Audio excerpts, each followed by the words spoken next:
Exam देकर गई है, वो पेपर देकर गई है। हमारे पास उसका रिकॉर्ड है पूरा, क्योंकि हम। नमस्कार जी, मैं हूं धर्म सोनीपत।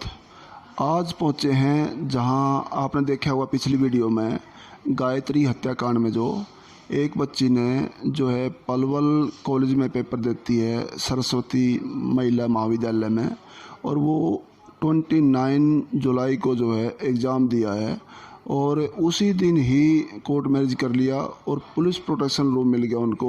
और सुबह पता लगा मम्मी डैडी को उनकी हत्या हो गई है। पता चला सूत्रों के द्वारा कि उन्होंने जो है सुसाइड किया हुआ है। लेकिन पिछली वीडियो में आपने देखा हुआ सुसाइड का खुलासा नहीं है, जहां उन्होंने फंदा लगाया था, क्योंकि उसका और बेड का मात्र जो है 4 फुट का गैप है।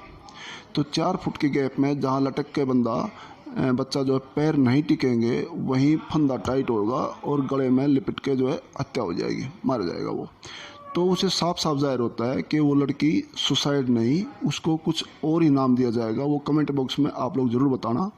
आज आए हैं यहाँ उनके कॉलेज में, जहाँ हमारी संस्कृति बोलती है, हमारे बुजुर्ग बोलते हैं, कल्चर बोलता है कि माँ बाप से बड़ा नाता गुरु का होता है।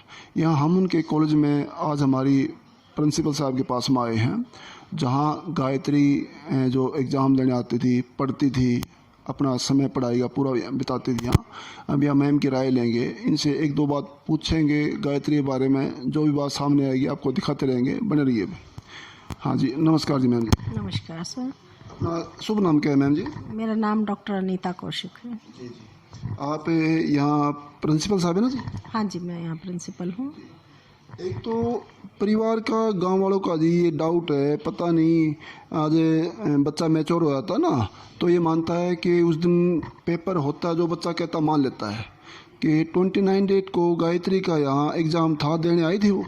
हाँ जी, वो एग्ज़ाम देने आई है और एग्ज़ाम देकर गई है, वो पेपर देकर गई है। हमारे पास उसका रिकॉर्ड है पूरा, क्योंकि हम एग्ज़ाम में एक सिग्नेचर शीट होती है जो हमें यूनिवर्सिटी भी भेजनी होती है, उस पर उसके सिग्नेचर हैं और ये है, उसने एग्ज़ाम दिया है और वो एग्ज़ाम देने के बाद कॉलेज गेट से जाती हुई दिखी है हमें। और उसका जो है यहाँ कॉलेज में अटेंडेंस आपके हिसाब से कैसी होंगी जी? अटेंडेंस ठीक थी, एक रेगुलर स्टूडेंट की जो होती रहती हैं, और व्यवहार भी उसका नॉर्मल था। स्टाफ में के साथ, अपने साथ के सहपाठियों के साथ, सभी के साथ उसका नॉर्मल व्यवहार था। और जैसे कई शरारती बच्चे भी होते हैं, क्योंकि माँ बाप को इतना नहीं पता होता जितना गुरु को पता होता है। कोई स्कूल में उसके प्रति कोई शिकायत, कोई ऐसी कोई कंप्लेंट सामने आती थी? कोई है नहीं आई आपके सामने? नहीं, हमारे सामने उसकी कोई कंप्लेंट कभी नहीं आई।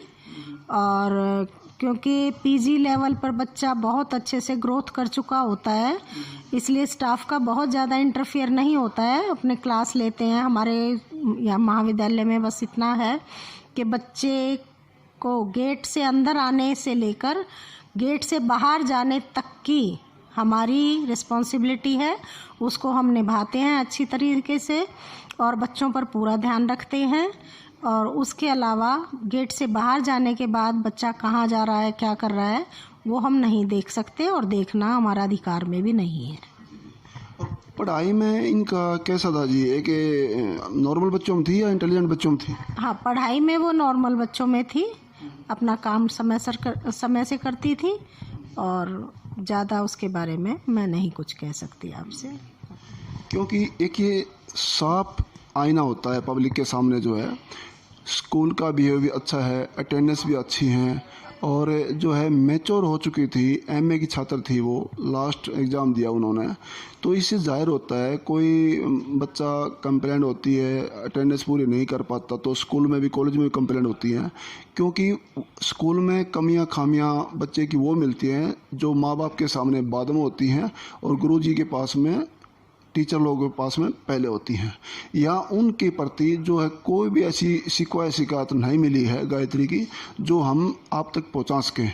क्योंकि यहाँ हमारे सामने प्रिंसिपल साहब बैठी हैं, इनकी स्पीच आपने देखी होगी, और आप लोग इसमें बताना गायत्री को जो है। एक चीज़ और रहेगी मैम, जो गायत्री ने उसी दिन ही एग्ज़ाम दिया और जो है ये कोर्ट मैरिज भी कर लिया, सुसाइड भी कर लिया, इसके बारे में कुछ विचार, कुछ कहना चाहेंगे आप लोग? या सुसाइड किया होगा या प्री प्लान उसका मर्डर किया होगा, किसके बारे में क्या विचार रहेगा आपका जी?